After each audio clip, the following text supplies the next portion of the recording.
So this week didn't exactly go to plan. The marina took the access to the compressor away from me, which meant I couldn't do the soda blasting, and the weather was just too miserable for me to be stood outside sanding. My friend Nick lent me his compressor in the end, towards the end of the week. Different fittings, so unfortunately I need to wait for the fittings to come so it will marry up to the gun that I have and his compressor, but that's okay. Next week or early next week when the fittings arrive, that should be fine. So to keep the momentum going, I decided I will seal the cockpit floor. The weather's due to be awful and I'm servicing the bilge pump, so it definitely needed doing. Okay, so the cockpit sole right now is not secured, and that is it. The old sealant has, I mean, I don't know if this was all just rubber always or it's just compressed neoprene, I don't know, but it's no longer working. So what I'm going to do today is change all around the edge from screws to bolts,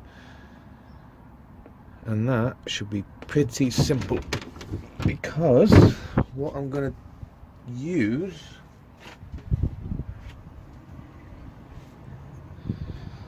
is this. I said this, but that really didn't show you what it is, so I'll show you. Get this. So this is what I'm going to be using, and it is, that there is called, let me get it in focus, that's there, it's called a T-nut. So let me, right, okay, so these wooden pieces go all the way along the end. Obviously longer pieces, and right now it's got screws, and in all those holes it was screwed in. But I don't like screws. I never feel too confident with screws. I don't know why, it's just the way I am. So what I've got is these T-nuts, which are these. So what you do is you drill in. These are M5s, so 5mm T-nuts, which means they take a 5mm bolt, or in this case a machine screw, and they go in. But then this little piece here, to the depth of that, you drill a 6mm sort of recess in the 5mm hole you've drilled. So when you tighten this up, those spikes dig into the wood and embed themselves nicely, and obviously as you tighten it up, it digs in more, and then that allows you to secure a bolt on the other side. So when I pop them all in here, I'll be able to bolt it down and remove the bolts without having to get under and hold the bolt, or well, that's all it does. It holds the bolt for you and allows you to tighten up an area where you can only access one side. So that is my method. So all you need to do is line up the cockpit sole with where you want it,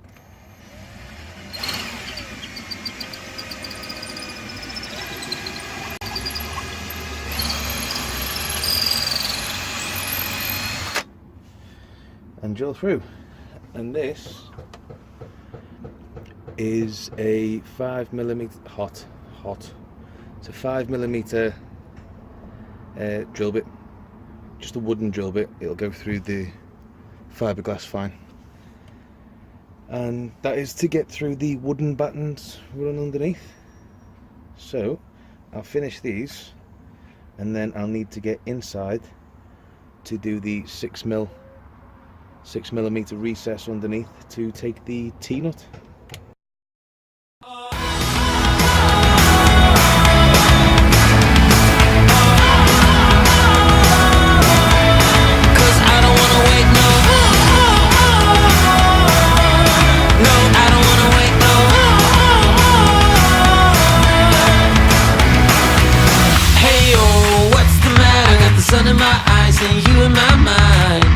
I got a lot to learn about love.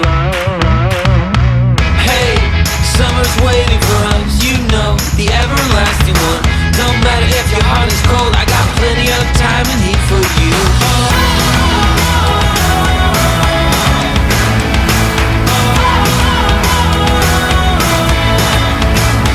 We got plenty of songs to choose from. We got plenty of rooms, just pick one. We got sandals shoes in the middle of June while the J-Box playing our favorite tune. Don't wanna start in this situation. I live my life like a revolution. No, I don't wanna wait, no. Right now, the neoprene rubber, which will form the seal.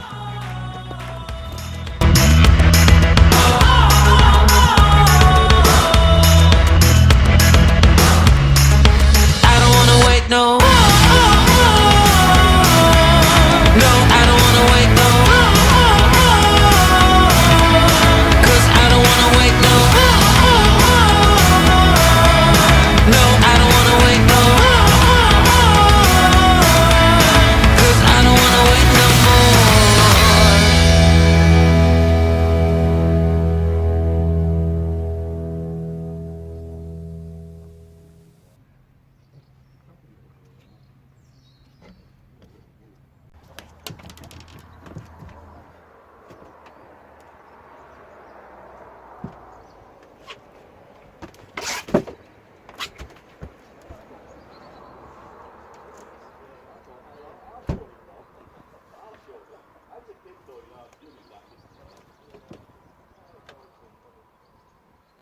Okay, so I've lined up the cockpit sole, and now the only thing I've got to do is make sure these go in. Just to go around the bolts as they go in, I'm going to be putting a little bit of butyl tape, just a little bit.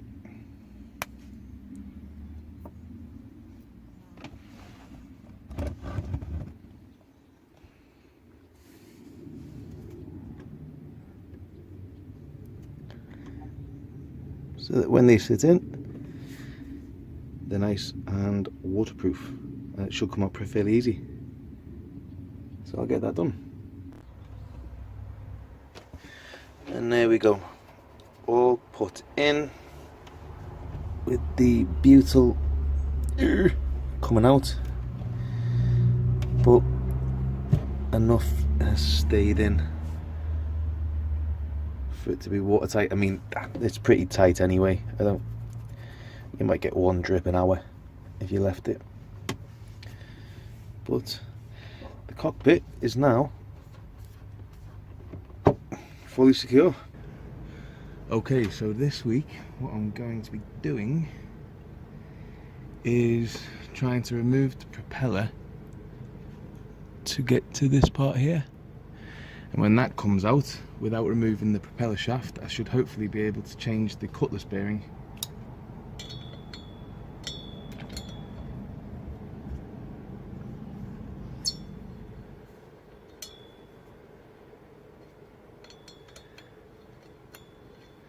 And that is one of the 4 jobs that need to be done before she's in the water.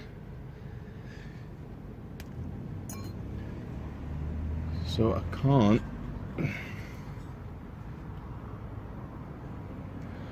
put her back in the water until the anti-foul's off, the cutlass bearing's been changed, she's been copper coated and had the keel cooler installed below the waterline for the fridge.